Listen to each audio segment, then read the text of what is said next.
এখনো আমাদের চারপাশে বেশ কিছু ভালো মানুষ আছেন জানো। আজ যার কথা বলবো তিনি হলেন সত্যরঞ্জন দলুই। পেশায় তিনি কলকাতার একটি পার্কের নিরাপত্তারক্ষী।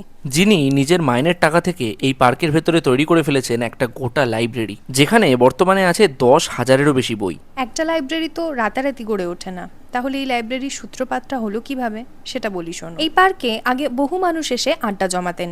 সেই সময় সত্যরঞ্জন বাবু ভাবলেন, যদি এই আড্ডাপ্রেমী মানুষগুলোকে বইপ্রেমী করে তোলা যায়। যেমন ভাবা তেমন কাজ। উনি সেখানে কিছু বই এবং নিউজ পেপার রেখে দিতে শুরু করলেন, যেগুলো আস্তে আস্তে মানুষ আপন করে নিল। সেই থেকেই ওনার মাথায় চলে আসে এই লাইব্রেরি তৈরি করার ভাবনাটা। এছাড়া তিনি গরিব বাচ্চাদের নিয়ে একটি নাইট স্কুল চালান, যেখানে পড়াশোনার পাশাপাশি বাচ্চাদের গান, আঁকা ইত্যাদি শেখানো হয়। এই লাইব্রেরি খোলা থাকে সকাল 6টা থেকে সন্ধ্যে 7:30 অবধি।